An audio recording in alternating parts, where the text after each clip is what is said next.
ইয়ে ও না আমি নর্মালি এখানে বাচ্চাদের খেলাধুলা করে আশেপাশে পরিচিতি লোকজন তাদের বাসায় যাই ছোট ছোট বাচ্চারা তাদের সাথে খেলাধুলা করে। তো কিছু সময় যাওয়ার পরে দেখি পাই না হচ্ছে যতই খেলাধুলা করুক আধা ঘন্টা 1 ঘন্টা পর পর বাসা আসে আবার বের হয়। বাচ্চা মানুষ তো ওই দিন আর আসছে না। তখন আর সময় যেরকম করে গড়াচ্ছে আমাদের তো চিন্তা পারছে বা বাচ্চারা কোথায়। কিন্তু অনেক খুঁজাখুঁজি করছি পাই না। তারপরে গেলাম থানায় গিয়ে বললাম যে বিষয়টা এরকম বিষয়ে জানালাম। তো থানার পুলিশরা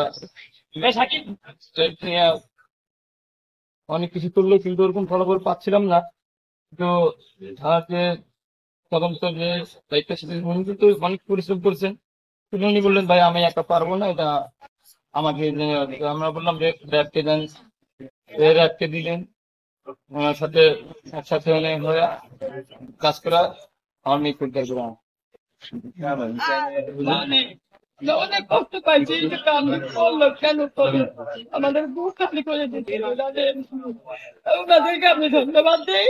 আল্লাহ ওনাদের সবসময় এভাবে কাম চালায় যাক, ধন্যবাদ। আর কিছু বলতে চাই না। সবশেষে ওই যে গাড়িটা আমাদের ঘরের সামনে থেকে নিয়ে গেছে, আমরা সিসি ক্যামেরাতে দেখছি, আমরা তো জানি না যে কে নিয়ে গেছে। পোস্টার ছাপাইছি, নিউজ ক্যামেরাতে দিছি, তারপরে বাচ্চার ছবি জায়গায় জায়গায় দিছি, তারপরে শেষে থানায় গেলাম। তো ওনাদের সবাই মিলেই করছে, উনি অনেক চেষ্টা করছে, তারা ওই পুলিশরা অনেক চেষ্টা করছে, তারপরে ওনাদেরকে সাথ নিয়ে ওনারা করছে, আমরা সফল হয়েছি।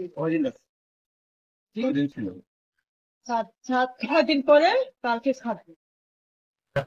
সে কাপড়ের ব্যবসা করে নিখোঁজ আসে। তো নিখোঁজ যদি আমরা ট্রাফিক সাথে আমরা উত্তর কর্তৃপক্ষের নির্দেশক্রমে আমরা আমাদের ছায়া শুরু করি এবং ছায়া তদন্তের এক পর্যায়ে আমরা আমাদের কাছে একটা ভিডিও ফুটেজ আসে, যে ভিডিও ফুটেজটা আমাদের জন্য টার্নিং পয়েন্ট, খুবই টার্নিং পয়েন্ট ছিল। ভিডিও ফুটেজ দেখার সাথে আমরা যেটা পরিলক্ষিত করলাম, এটা ঘটনা না, কমপ্লিটলি একটা ফ্রেশ অপরাধের মামলা। এবং সেখানে আমরা স্পষ্ট দেখতে পাই বাচ্চা মেয়েটা খেলার জন্য সন্ধ্যা 7টা 20-এ বের হয় এবং বের হওয়ার পরে একটা লোক সে তার কাছে আসে, খুব ক্লোজলি আসে এবং সে আমরা ভিডিও ফুটেজ আপনারা দেখতে পাবেন তার নাকের কাছে সামান্য একটু হাত না, এটা সময়টা সেকেন্ডের পর সাথে সাথে বাচ্চা মেয়েটা আদিষ্ট হয়ে যায় এবং আদিষ্ট সে তার হাত ধরে চলে যায়। সচরাচর একটা অচেনা মানুষ আমাদের বাচ্চা শিশু যারা আছে তারা কিন্তু যাওয়ার কথা না এবং খুব স্বতঃস্ফূর্ত ভাবে চলে যাচ্ছে এবং মনে হচ্ছে যে সে তাকে অনেক দিন ধরে চিনি। তো এই ভিডিও ফুটেজটা পাওয়ার পরে আমরা আরো গভীর ভাবে আমরা এটা আরো পর্যবেক্ষণ এবং